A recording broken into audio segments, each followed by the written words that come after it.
కాంగ్రెస్ ప్రభుత్వం వడ్డీ లేని రుణాలు అంటూ కొన్ని రుణాలు ఇస్తుంది డ్వాక్రా గ్రూపులకు. అదేవిధంగా కొన్ని ఎంఎస్ఎంఈ లోన్లు అయితేంది, పిఎంఈజీపీ లోన్లు అయితే ఉన్నాయి. అలాంటి స్కీమ్లతోటి యువతకు ఏదో ఒక ఉపాధి కల్పించవచ్చు కదా మీరు? కల్పించవచ్చు. ఇప్పుడు చాలామంది వడ్డీ లేని రుణాలు తీసుకున్న చాలామంది మహిళలు ఈ రుణాల ద్వారా చిన్న చిన్న వ్యాపారాలు పెట్టుకొని కొనసాగిస్తున్నారు. చిన్న పేపర్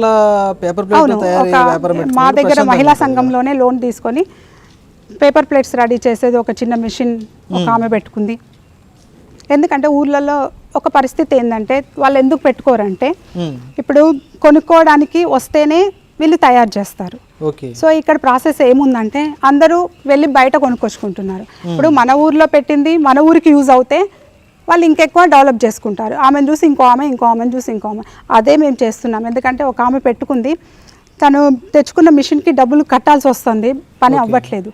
సో ఆమెకు మంచి పని కల్పించి మోటివేషన్ చేస్తున్నాం. మేము కూడా మొన్న సభలో కూడా చెప్పాము, అక్కడ ఎక్కడ కావాలన్నా ఇస్తరాకులు అక్కడే తెచ్చుకోండి, మీరు బయటికి వెళ్ళొద్దు. సో ఇక్కడ డెవలప్ అయితే ఇంకొక మిషన్ దొరుకుతా, అన్ని మన ఊర్లోనే దొరుకుతాయి, అప్పుడు బయటికి వెళ్ళాల్సిన అవసరం లేదు అన్నది మేము కూడా కాన్సెప్ట్ చెప్తున్నాం సార్. మహిళలతో మేము కూడా మాట్లాడుతున్నాం.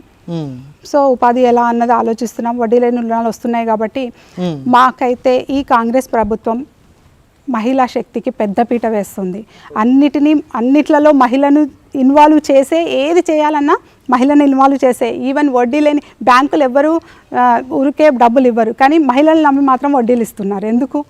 మేము ఖచ్చితంగా కడతాం, మాట మీద ఉంటామన్న చిన్న కాన్సెప్ట్తోని వాళ్ళు మాకు వడ్డీలు ఇస్తున్నారు. మేము అదే విధంగా కట్టుకుంటున్నాం కాబట్టి అలాగే మా ప్రభుత్వం కూడా మా ఆడవాళ్లకు పెద్దపీట వేస్తుంది కాంగ్రెస్ ప్రభుత్వం. దానికి ప్రత్యేకంగా ధన్యవాదాలు చెప్తున్నాను. రైట్, ఇది నాటి ప్రశ్న వేదిక కార్యక్రమం చూస్తూనే ఉండండి రాజ్ న్యూస్. మరో గెస్ట్తో మళ్ళీ కలుద్దాం.